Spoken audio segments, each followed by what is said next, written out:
Hi there. This is a little snippet on conflict resolution and why I statements are so effective. So, I statements inherent in them, we're saying we are no longer reacting to wherever the other person is in their lives, in their mindset, in their feelings, in their thoughts about us. It really doesn't matter. An I statement says, I own and I respect my own inner experience, and I am taking responsibility for my own needs. And I honor you and I appreciate you for being in my life and for even caring, wanting to know what these are. So we don't even need to share some of our needs with others who we really believe don't even have a listening ear. So being able to use I statements in conflict really requires that we're in relationship first and foremost ourselves with these needs and not go out in the world and have everybody who's in our lives or even who claims to be our loved ones entrusted with these needs. That is often the case when our baby self or younger self or inner children are sort of what I call driving the bus, because that makes perfect sense if we're young, that our loved ones need to care about our needs, at least be good enough parents. And it makes also perfect sense if that did not happen, that they're still hurt and did not fully integrate in us and are still being activated and hurt and traumatized or reminded of their unmet needs and how much that hurt. And they might still be acting out and sort of, in some ways, demanding everybody around them to make up and compensate for what wasn't done when we were younger. So if that is the case, which is the case almost with everybody, we want to do this deeper work and first and foremost attend to our younger self. And that is what I mean with be in relationship with yourself first and foremost, and be really understanding and aware of all your needs and understand that you are the one to take responsibility of them and meet them even.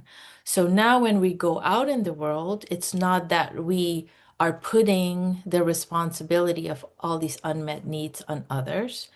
We are first and foremost responsible for them. So our responsibility now is to pick wisely and decide who is gonna be able, who's sort of even deserving, not if we're deserving, but who's deserving of us sharing and being more transparent what these needs are and having a conversation with, and then investing, taking a chance on them, whether it's living with them or being in a close relationship or working for them or whatnot, and then test it out if they're able to meet these needs and you're able to meet theirs. If there now is a conflict, and they're mostly trustworthy but just not aware of what's happening, then you're going to feel very comfortable being transparent and say in this I statement, I felt misunderstood, I felt hurt, or I felt angry, a little frustrated when you were doing that or this, and I realized it's because the story in my head was that you were not hearing me, blah, blah, blah. What was your story? Right? And it's an easy way to um, like close the gap.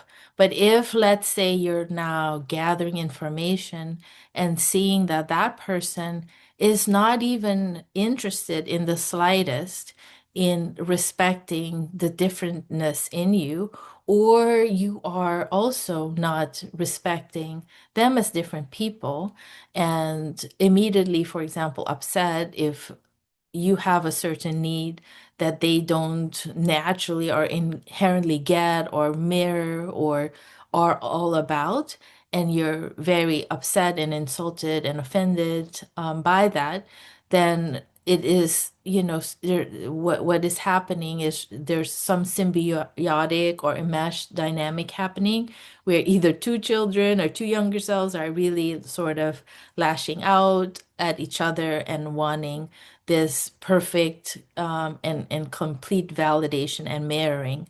So if that is the case, even if you're doing some of that validation and mirroring for yourself, you need to do more of it. And you need to release and let go of others and really see them for who they are, different than who you are. And you don't want to also use your psychic ability, empathy, or whatever you think might be in their shadow or in their way from getting you more, and sort of using that or misusing that to call it out, so that they become who you need them to be. That is a conflict of interest. And even though we might say, I do that and say that because I care and I want this relationship to work and harmony and this and that, it really isn't. It is our wounded younger self driving the bus and wanting things to go our way with others instead of taking responsibility and choosing more wisely who is organically on board or able to see eye to eye with us and who isn't, and being much more flexible, not looking at people, as our twins, but meaning, as a whole, mirroring and getting everything what we're about. No, we're seeing, okay, this person really likes the same food, and this person likes to go dancing, and this person is cleanly and has the same cleanliness, and this person is this or that. I can really talk about work issues with them, and I can really, talk about family with this one, and this one is just, lighthearted fun. And so we're really understanding the complexity within us, the complexity within others, the differences. And we also hear and gather data and appreciate who other people are. And if we're not seeing eye to eye in something that is really, really important to us, let's say it's cleanliness or level of doing something a certain way, then we also, need to accept that and not force it to work, but decide, that we're irreconcilable in that regard, and decide to move out or do whatever we need to break up or whatnot. But the more clearly we communicate our I statements, our needs, if it's somebody we really care about without any blame, the more likely that person is also to step up and meet those needs without getting defensive. If, it was meant to be that way and that person naturally can do some, changes or whatnot willingly. Some people deeply care about us, but what we're asking, what we're needing is just not something that they can offer, because that would inherently throw them off their path.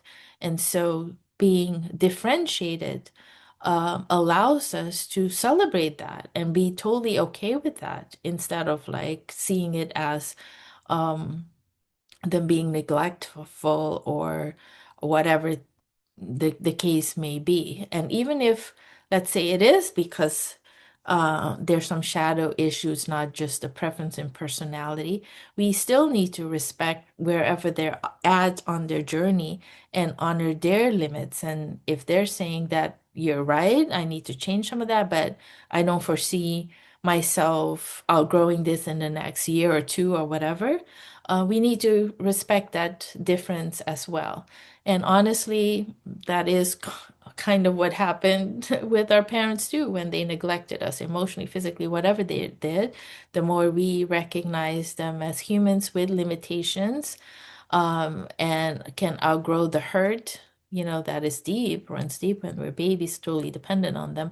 But the more we become the inner mother to those younger selves or inner father, the more we can also let go of that deep wounding, and have our inner children be with us so they don't run the bus and dictate what happens in our adult relationships. So hope that was clear, and see you next time.